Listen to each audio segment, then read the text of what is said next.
మోసాలు అప్పుల బాధలు మిమ్మల్ని వెంటాడుతున్నాయా? 6 JVR వారి జాతి రత్నాలని ధరించండి. హైదరాబాద్ పార్లమెంట్ నియోజకవర్గం మళ్ళీ హాట్ టాపిక్ గా మారినటువంటి పరిస్థితి. ఓ వైపు ఎంఐఎం పార్టీకి సంబంధించినటువంటి కీలక నేత అక్కడ పోటీ చేస్తున్నటువంటి వ్యక్తి అసదుద్దీన్ ఓవైసీ వర్సెస్ భారతీయ జనతా పార్టీ అభ్యర్థి మాధవిలతకి సంబంధించినటువంటి అంశం కూడా మళ్ళీ చర్చపైకి వచ్చినటువంటి పరిస్థితి. మాధవిలత నిన్న పోలింగ్ బూత్కు పోయి పోలింగ్ సెంటర్లో హంగామా సృష్టించినటువంటి దాఖలాలు కూడా మనం చూస్తాం. దొంగ ఓట్లు పడ్డాయి, చనిపోయినటువంటి వ్యక్తులు కూడా ఇక్కడ వచ్చి ఓట్లేసేటటువంటి ప్రయత్నం చేశారంటూ కూడా మాధవిలత నిన్న పూర్తి స్థాయిలో ఆరోపణలు చేసినటువంటి పరిస్థితి. ఎంఐఎంకి సంబంధించినటువంటి పోలింగ్కి సంబంధించిన బూత్లో ఉన్నటువంటి ఏజెన్సీస్ పైన కూడా అక్కడ ఉన్నటువంటి ఏజెంట్ల పైన కూడా పూర్తి స్థాయిలో ఆమె మండిపడేటటువంటి సిచ్యువేషన్ కనబడింది. అట్లనే మాధవిలత అక్కడ ఉన్నటువంటి ఎవరైతే ఎలక్షన్ కమిషన్కి సంబంధించినటువంటి అధికారుల పైన కూడా మాధవిలత నిన్న పూర్తి స్థాయిలో ఫైర్ అయినటువంటి వీడియోలు కూడా మనం పూర్తి స్థాయిలో చూస్తాం. తర్వాత ఎవరైతే ముస్లిం మహిళలు ఉంటారో ముస్లిం మహిళల దగ్గరికి పోయి మాధవిలత వాళ్ళకు ఉన్నటువంటి ముసుగుని కూడా తీసి మరి మీ మొహం చూడాలి, నేను మీ ముసుగుని తొలగించండి అంటూ కూడా వాళ్ళని అగౌరవపరచాలంటూ కూడా ముస్లిమ్స్ చాలామంది కీలకంగా మాట్లాడేటటువంటి ప్రయత్నం కూడా చేశారు. మాధవిలత ఈసీ అధికారులకు సంబంధించినటువంటి ఉల్లంఘన చేసిందంటూ కూడా, అంటే అధికారులు వాళ్ళు వ్యవహరించేటటువంటి పనితీరుని మాధవిలత ఖండించిందంటూ, అట్లనే వాళ్ళ విధులను అడ్డంగించిందంటూ కూడా మాధవిలత పైన వివిధ సెక్షన్ల కింద పాత బస్తీకి సంబంధించినటువంటి పోలీస్ స్టేషన్లో కేసు కూడా నమోదైనటువంటి పరిస్థితి కూడా మనం చూస్తాం. అయితే ఇదే అంశానికి సంబంధించి ఇంకో హాట్ టాపిక్ కూడా తెరపైకి వస్తున్నటువంటి పరిస్థితి. మాధవిలతకు కేంద్ర మంత్రి పదవి వచ్చేటటువంటి అవకాశం ఉంది. మోదీ దృష్టికి మాధవిలత పోయింది, మాధవిలత పేరు కూడా సంచలనంగా మారిందనేటటువంటి ఒక చర్చ కూడా వినబడుతున్నటువంటి పరిస్థితి. ఇదే అంశానికి సంబంధించి నాతో పాటు మాట్లాడడానికి political editor, senior analyst and senior journalist కూడా నాతో పాటు కటా కార్తిక్ గారు ఉన్నారు. ఒకసారి కార్తిక్ గారితో మాట్లాడే ప్రయత్నం చేద్దాం. కార్తిక్ అన్న, మాధవిలతకు మొత్తానికి కేంద్ర పదవి వచ్చేటటువంటి అవకాశం ఉందనేటటువంటి ఒక చర్చ వినబడతా ఉన్నది. ఎలాంటి పదవి ఇచ్చేటటువంటి అవకాశం ఉండొచ్చు, ఏ కోటాలో ఆమెకు పదవి వచ్చేటటువంటి సిచ్యువేషన్ ఉండొచ్చు, గెలిస్తే కేంద్ర మంత్రి పదవి వస్తుందా లేకపోతే ఓడిపోతే కూడా కేంద్ర మంత్రి పదవి ఇచ్చేటటువంటి అవకాశం ఉండొచ్చా, ఎట్లా ఉండేటటువంటి సిచ్యువేషన్ ఉండొచ్చు? కార్తిక్ అన్న, పూర్తి స్థాయిలో ఒకసారి మీరు చెప్పేటటువంటి ప్రయత్నం కూడా చేయండి. ఎందుకంటే ఈ మధ్య కాలంలో హాట్ టాపిక్ గా మారినటువంటి పరిస్థితి, మాధవిలతకి సంబంధించినటువంటి ట్రెండింగ్ టాపిక్ ఎట్లుండేటటువంటి పరిస్థితి ఉంది? మీకు విషయం చెప్పే ప్రయత్నం చేస్తాను. ఉత్తరప్రదేశ్లో రాయ్బరేలీ పార్లమెంటు స్థానం నుంచి కాంగ్రెస్ నేత రాహుల్ గాంధీ, అంటే అంతకుముందు నుంచి కూడా ఆ కుటుంబం వరుసగా పోటీ చేస్తుండేది. రాయ్బరేలీ నుంచి రాహుల్ గాంధీ పోటీ చేస్తుండేవాడు. రాహుల్ గాంధీని ఓడించడం కోసం శృతి ఇరానీని బీజేపీ రంగంలో దింపింది. ఆయన ఓడించినందుకు శృతి ఇరానీకి మానవ వనరుల శాఖ కేంద్ర మంత్రి పదవిని కూడా అప్పచెప్పింది. సో రాహుల్ గాంధీ వాళ్ళకి రాజకీయ ప్రత్యర్థి, రాజకీయ. అలానే ఓవైసీ హైదరాబాద్లో పాత బస్తీ హైదరాబాదు ఎంపీగా ఉన్నటువంటి అసరుద్దీన్ ఓవైసీ సైద్ధాంతిక ప్రత్యర్థి. రాహుల్ గాంధీ రాజకీయ ప్రత్యర్థి అయితే అసరుద్దీన్ ఓవైసీ సైద్ధాంతిక ప్రత్యర్థి.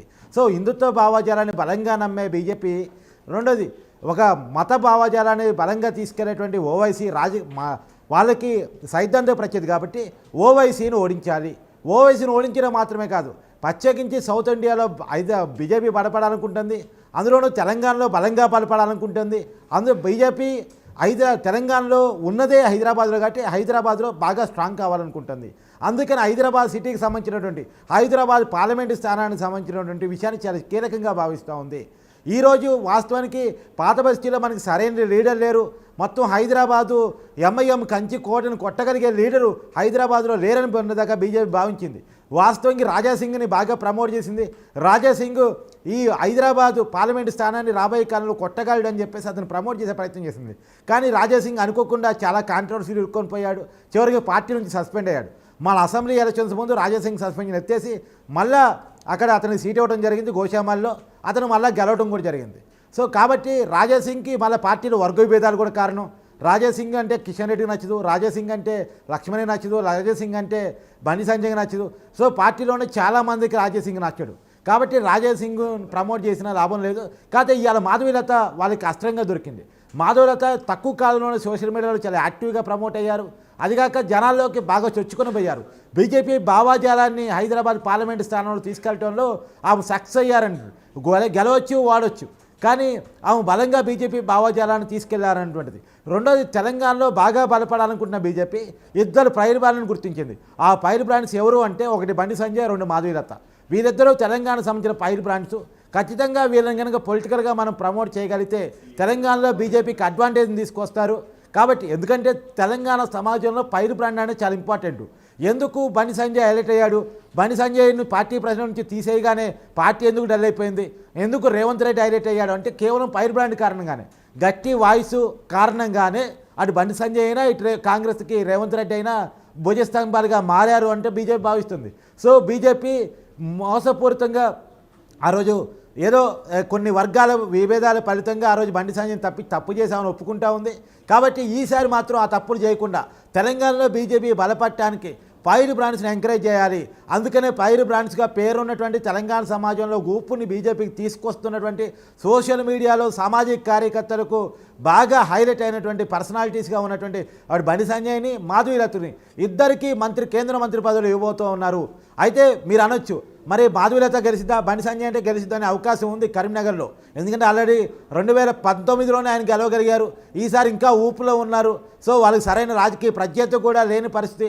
బీఆర్ఎస్ అధికారంలో ఉన్నప్పుడే బీఆర్ఎస్ని ఓడించి గెలిచిన వ్యక్తి బండి సంజయ్. ఇవాళ బీఆర్ఎస్ అధికారం కూడా లేదు, కాంగ్రెస్ క్యాండిడేట్ పెట్టడానికి కూడా భయపడింది. అలాంటి బండి సంజయ్ గెలుపుకి అవకాశం ఉంది కరీంనగర్లో. కానీ మరి మాధవీలత గెలవగలిదా? ఎందుకంటే హైదరాబాద్ పార్లమెంట్ స్థానం ఎంఐఎం కంచుకోట, అక్కడ మైనార్టీ ఓటు బ్యాంక్ చాలా తీవ్రంగా ఎక్కువ.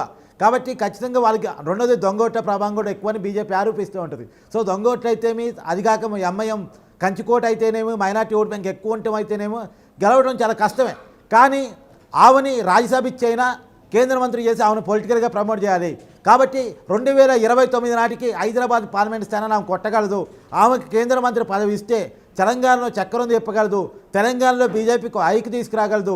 బండి సంజయ్, మాధవీలతని కనుక తెలంగాణ సమాజంకి కేంద్ర మంత్రిగా ఇచ్చి తెలంగాణ సమాజం మీద బీజేపీ కెప్టెన్స్గా వాళ్ళని కనుక వదిలితే ఖచ్చితంగా కాషాయ జెండాని తెలంగాణ కోట మీద ఎగరేయగలరు. కాంగ్రెస్ కంచి కోటను బద్దలు కాషాయ జెండాను ఎగరవేస్తారు అనేటువంటిది బీజేపీ బలంగా నమ్ముతుంది. మీకు ఉదాహరణ కూడా చెప్పే ప్రయత్నం చేస్తాను. ఇంకో అంశం కూడా, నిన్న మాధవీలత పైన కొంతమంది ముస్లింస్ దాడి చేసేటటువంటి ప్రయత్నం కూడా చేశారంటూ చర్చ వినబడ్డది. ఈ అంశం పైన అమిత్ షా కూడా స్పందించేటటువంటి ప్రయత్నం చేశారంటూ కూడా ఒక చర్చ నడుస్తున్నది. అసలు ఏం జరిగింది, ఎందుకు దాడి చేసేటటువంటి ప్రయత్నం చేశారు, మా మహిళలను ఇక్కడ మాధవీలత కించపరిచే విధంగా వివరించారు అనేటటువంటి అంశం కూడా ముస్లింస్ చెప్తున్నటువంటి ప్రశ్న. అసలు ఏం జరిగిందన్న? యాక్చువల్గా ఓటు వేయటానికి వచ్చినటువంటి కొన్ని ముస్లిం మహిళలని గుర్కా తీసి తను చూసే ప్రయత్నం చేశారు. తన అనుమానం ఏంటంటే దొంగ ఓట్లు వేయడానికి ప్రయత్నం చేస్తున్నారు, నన్ను ఓడించడానికి ఎంఐఎం కుట్రపూరితంగా వ్యవహరిస్తుంది, ఎంఐఎం కేవలం దొంగ ఓటు ద్వారానే గెలుస్తూ ఉంది. వాస్తవానికి ఈ హైదరాబాద్ పార్లమెంటు స్థానం అనేది ఎంఐఎం కంచుకోట కాదు. మొన్నటిదాకా బీఆర్ఎస్ అండగా నేటి కాంగ్రెస్ అండతోటి, అంటే లోకల్ రాష్ట్ర ప్రభుత్వాల అండతోటి వాళ్ళు రెచ్చిపోతూ దొంగ ఓటు ద్వారా కేవలం గెలుస్తున్నారు తప్ప ప్రజల్లో వాళ్ళకి బలం లేదు. ఈవెన్ ముస్లిమ్స్లో కూడా బలం లేదు. ముస్లిం ప్రజలు కూడా, ముస్లిం మహిళలు కూడా మార్పును కోరుకుంటున్నారు అని మాధవీలత బలంగా వాదిస్తున్నారు. కాబట్టి దొంగ ఓట్లను గుర్తించే దానికోసం నేను గుర్కా చేసి ఎవరు నిజం ఎవరు అబద్ధం, ఎందుకంటే ఆల్రెడీ ఫోటో ఐడి కార్డుతో వాళ్ళు వస్తారు కాబట్టి ఫోటో ఐడి కార్డు వాళ్ళు ఒకటేనా అని చెక్ చేసుకునే ప్రయత్నం చేశాను అన్నటువంటి తన వర్షన్.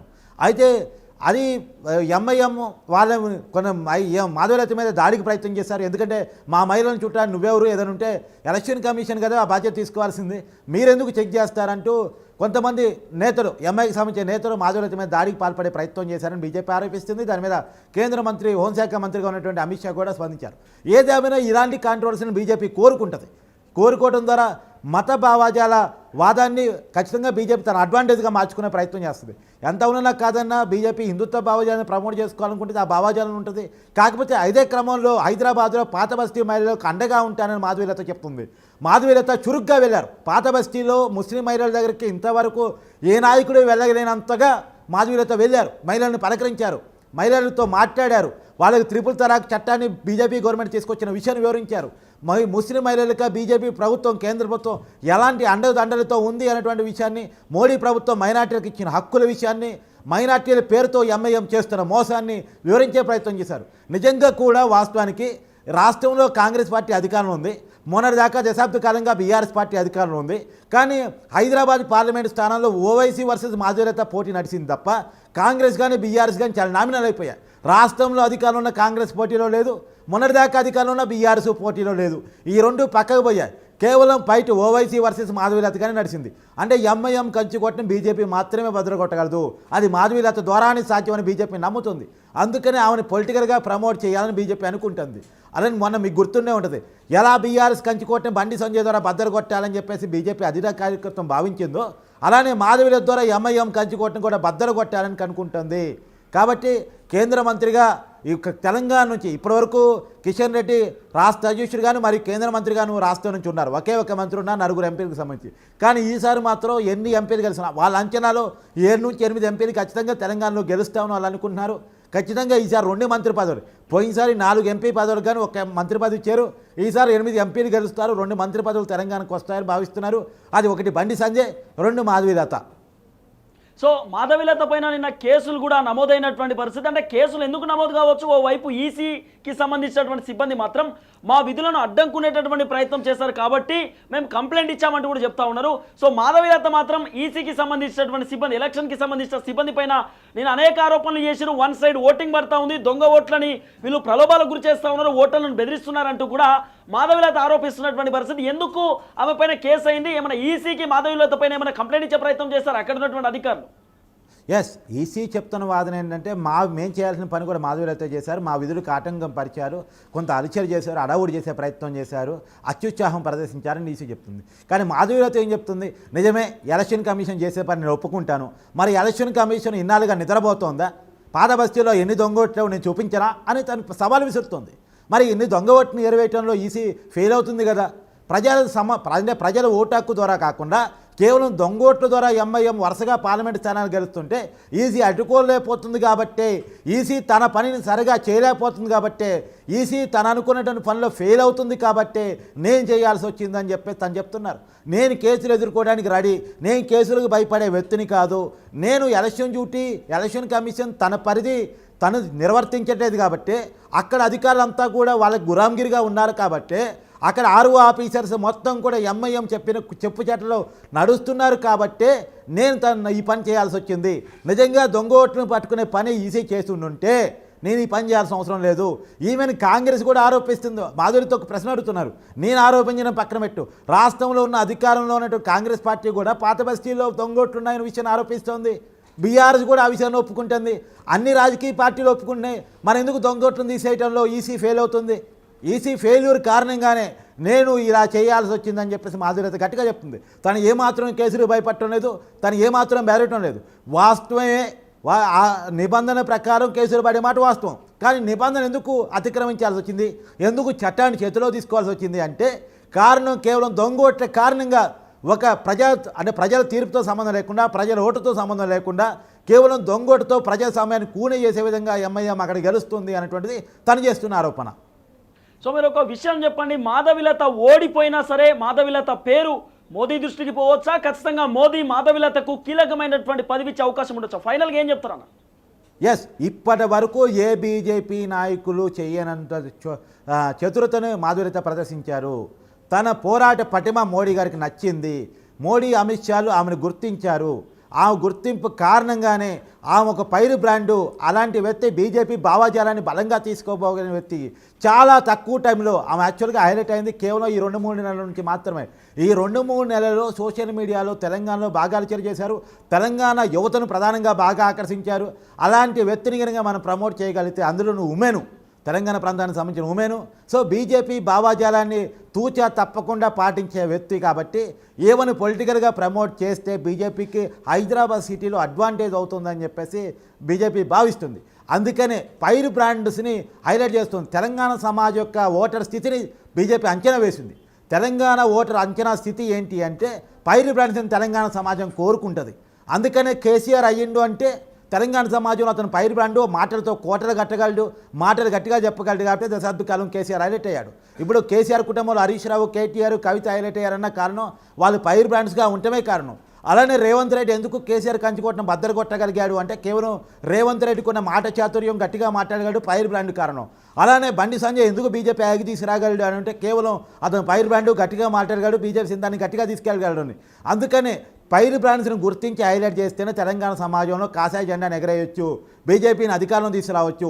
2029లో ఇప్పటికీ సౌత్ ఇండియాలో కేవలం కర్ణాటకలో మాత్రమే బీజేపీ అధికారంలో వచ్చింది, పోయింది. అంటే కర్ణాటకలో మాత్రమే బీజేపీ బలంగా ఉంది. తెలంగాణలో లేదు, తమిళనాడులో లేదు, ఆంధ్రాలో లేదు, కేరళలో లేదు. కాబట్టి ఖచ్చితంగా సౌత్ ఇండియాలో బలపడాలి. నార్త్లో పెనవేసుక బంధాన్ని బీజేపీ వేసుకున్నప్పటికీ కూడా నార్త్ ఇండియా పార్టీగా మాత్రమే బీజేపీ ఉంటుంది. సౌత్ ఇండియాలో బలపడాలి. సౌత్ ఇండియాలోను సెంట్రల్లో ఉన్నటువంటి తెలంగాణలో అందులోనూ హైదరాబాద్ సిటీలో బీజేపీ బలపడాలి, అందుకోసం మాధవీలత కేంద్ర మంత్రి పదవి ఇవ్వాలి, ఆమె ఓడిపోయినా సరే రాజ్యసభ ఇచ్చి ఇవ్వాలని చెప్పేసి బీజేపీ అధిష్టానం భావిస్తున్నట్టు మనకు అర్థమవుతుంది. సో మొత్తానికి కార్తీక్ అన్న చెప్పినట్టు మాధవీలతకి కేంద్రానికి సంబంధించినటువంటి ఒక పదవి కూడా కీలకమైనటువంటి అంశంలో ఇక్కడ కేంద్ర హోంమంత్రి అమిత్ షా కూడా గ్రీన్ సిగ్నల్ ఇచ్చినట్టుగా ఒక కీలకమైనటువంటి సమాచారం వస్తున్నటువంటి పరిస్థితి. మోదీ దృష్టికి కూడా మాధవీలత పేరు పోయిందనేటటువంటి ఒక సిచ్యువేషన్ కూడా వినబడుతున్నటువంటి పరిస్థితి. బండి సంజయ్కి ఒక కీలకమైనటువంటి పదవి, ఓవైపు మాధవీలత కూడా కేంద్ర మంత్రి పదవి ఉండొచ్చు అనేటటువంటి ఒక చర్చ కూడా వినబడుతున్నటువంటి పరిస్థితి. ఎందుకంటే పాత బస్తీలో మాధవీలత నిన్న ఆమె చేసినటువంటి సాహసం మామూలు సాహసం కాదు. ఓవైపు ముస్లింస్ చుట్టుముట్టినా కూడా మాధవీలత తొడగొట్టేటటువంటి ప్రయత్నం చేసింది. మాధవీలత పూర్తి స్థాయిలో మాట్లాడేటటువంటి ప్రయత్నం కూడా చేసింది. మాధవీలత అక్కడ గట్టిగా బలంగా సవాలు విసిరేసేటువంటి ప్రయత్నం కూడా చేసింది. నేను భయపడను, ఖచ్చితంగా నేను ఇక్కడ పోటీ చేస్తా, మిమ్మల్ని ఎదుర్కొనేటటువంటి దమ్ము నాకుంది అంటూ కూడా నిన్న మాధవీలత చాలా క్లియర్ కట్గా కీలకమైనటువంటి అంశాలను తెరపైకి తీసుకొచ్చేటటువంటి ప్రయత్నం కూడా చేసింది. సో మోదీ గ్రీన్ సిగ్నల్ ఇచ్చాడంటూ కూడా ఒక చర్చ వినబడుతున్నటువంటి పరిస్థితి.